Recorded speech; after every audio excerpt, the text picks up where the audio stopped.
তোমরা সবাই কেমন আছো? আশা করি খুব ভালো আছো। আমিও খুব খুব খুব ভালো আছি। সুস্মিতাস ব্লগে তোমাদের অনেক অনেক ওয়েলকাম এবং অনেক অনেক ভালোবাসা। আজকে হচ্ছে রথযাত্রা, সবাইকে জানাই রথযাত্রার শুভেচ্ছা ও ভালোবাসা। সবাই আজকের এই দিনটাকে খুব আনন্দ করো। আজকে তোমাদের দাদাভাইয়ের অফিস ছিল, অফিস থেকে আসার পরে আমি, তোমাদের দাদাভাই আর ছেলে তিনজনে মিলে গেছিলাম কাছাকাছি আদ্যাপীঠ মায়ের মন্দিরে, কারণ আদ্যাপীঠ মায়ের মন্দিরেই রথ বেরোয়। তো আমি এখনও অবধি কোনোবার রথ দেখিনি আদ্যাপীঠের, তো তোমাদের দাদাভাই অফিস থেকে আসার সময় নাকি দেখেছে। তো রথ তখন যাচ্ছিল, তার জন্যই দৌড়ে দৌড়ে গেছিলাম দেখার জন্য, কিন্তু আদ্যাপীঠের রথটা দেখতে পারিনি, কারণ মেন যে রথটা বেরোয় সেটা হয়তো ভেতরে কোথাও রাখা হয়েছিল, যেখান থেকে আমরা দেখতে পারিনি। কিন্তু ওখানে গিয়ে এতটাই ভালো লেগেছে, মানে সবসময়ই আদ্যাপীঠ মন্দিরে যেতে খুবই ভালো লাগে আমার, কিন্তু এত ছোট ছোট বাচ্চারা এত রথ নিয়ে নিয়ে বেরিয়েছে এবং সবাই মিলে রথে বাচ্চারা আনন্দ করছে, যেটা দেখে আমার খুব ভালো লেগেছে।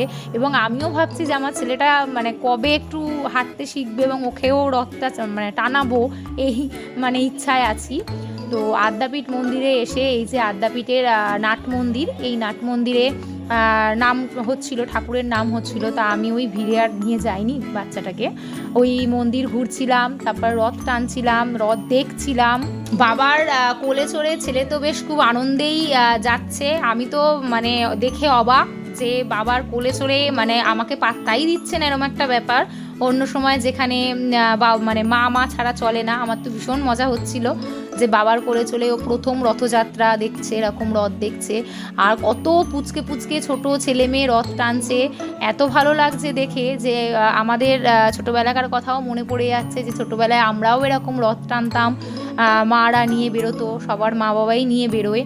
তো আমরা অপেক্ষায় আছি যে কবে ছেলেকে নিয়ে বেরোবো রথে। তো ভীষণ খুশি আমরা, কিছু কিছু সেলফিও মাঝে মাঝে তুলে নিলাম।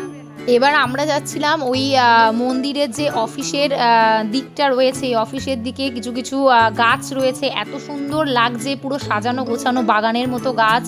সবাই বাচ্চারা ওখানে রয়েছে এবং বয়স্করা দেখলাম বিশ্রাম নিচ্ছে, যেটা খুব ভালো লাগছে দেখতে।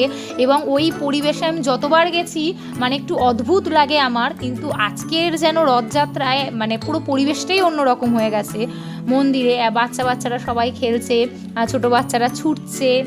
আমরা রথের খোঁজেই ঘুরে বেড়াচ্ছিলাম তিনজনে মিলে, যে কোথায় রথ রেখেছে, কিন্তু রথটা আমরা খুঁজে পাইনি।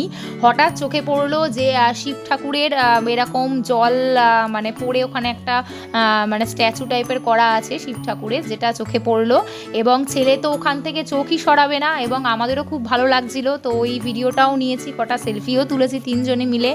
তারপরে আস্তে আস্তে করে আদ্যাপীঠ মন্দির ছেড়ে বেরিয়ে যাওয়ার চেষ্টা করছিলাম, যে না এবার একটু অন্য কোথাও যাই, দেখি আবার কোথায় কি রথ টানা হচ্ছে। তো সেই সময় চোখে পড়লো বাচ্চারা রথ নিয়ে ওখানে বসেছিল। তো আমি বললাম যে তুমি আর মানে তোমাদের দাদা ভাইকে আর ছেলে একটু রথের দড়ি টানো।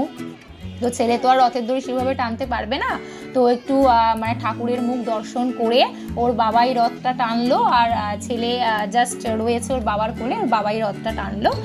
তো বেশ ভালোই লাগলো, আর আমি ভিডিও করে দিচ্ছিলাম। তারপরে ঘুরতে ঘুরতে চলে এসেছিলাম ডানলপে এসেছিলাম, কারণ আমাদের সেদিনকে ডিনারের মানে ইচ্ছে ছিল একটু ধোসা খাবো, কারণ মামুনি তো ইডলি বা ভাত রোজ রোজ খেতে চায় না, তো রথের একটা মানে স্পেশাল দিন, তো ডানলপে গেছিলাম। ডানলপে ধোসা কিনবো, এখনও কেনা হয়নি। ধোসা কিনবো, একটু এদিক ওদিক ঘোরাঘুরি করবো, একটুখানি ফুচকা খাবো, তারপরে বাড়ির দিকে রওনা দেবো।